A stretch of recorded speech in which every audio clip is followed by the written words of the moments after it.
What is Buffalo Wild Wings? You can start if you don't mind. Well, Buffalo Wild Wings is a sports-themed family restaurant.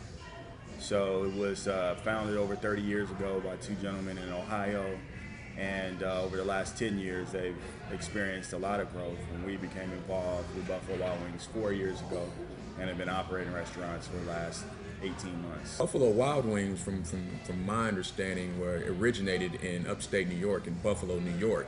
And it was a place that had great wings, and they just ended up calling them Buffalo Wild Wings, and it spread it from there.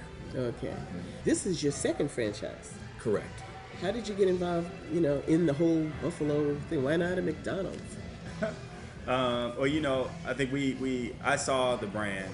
So another friend of mine who knew I had a little restaurant experience asked me to come take a look at this brand I hadn't heard of in Las Vegas. And there was 13 Buffalo Wild Wings in Las Vegas.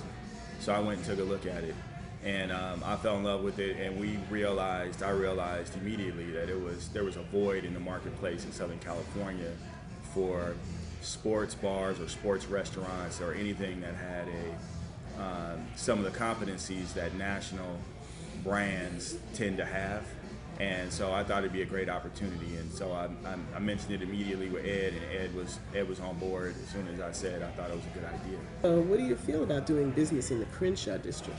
Well, I feel it's an amazing opportunity on several different fronts. For the things that you just said, for example, the Torrance restaurant probably has 5 different restaurants within a 400-yard radius from it. Even though they're different uses, they're all restaurants. Where in the Crenshaw district, this is probably the only full-service sit-down restaurant within maybe a 5 square mile radius. And it's probably the first one that's come to this specific area in the last 20 to 25 years. So from a business standpoint, to be able to piggyback what Kareem said, fill a void in the marketplace, and then also do something that's good for the community that we come from, it was a win-win situation. Why did you want to do a franchise? Is that lucrative? I'll let Kareem talk to that. There's pros and cons of a franchise, but you really do mitigate a lot of the risk because it's proven.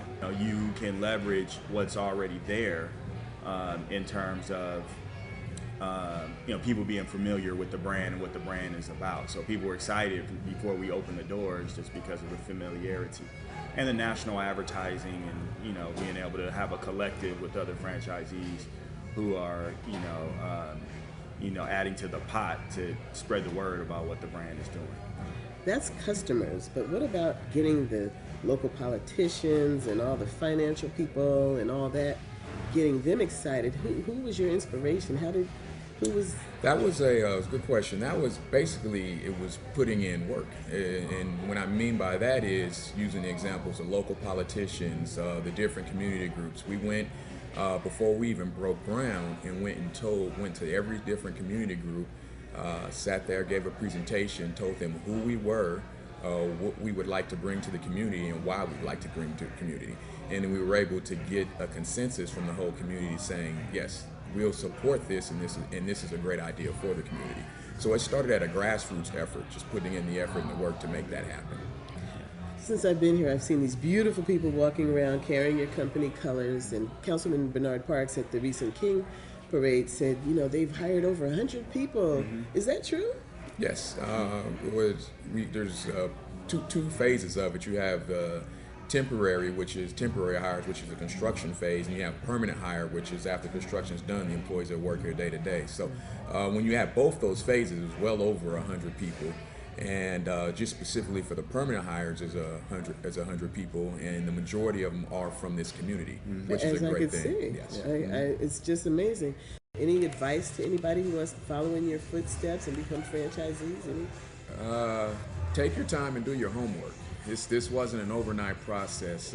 What you're seeing is the end result, not the years and years of planning and making sure that we had the T's crossed and the I's dotted to make sure we prepared ourselves for success. So for anything I can say, take your time, do your homework, and if you're going to partner up with somebody, because you can't do it alone, make sure that you guys have skill sets where you're lacking, that other person is not lacking, and vice versa.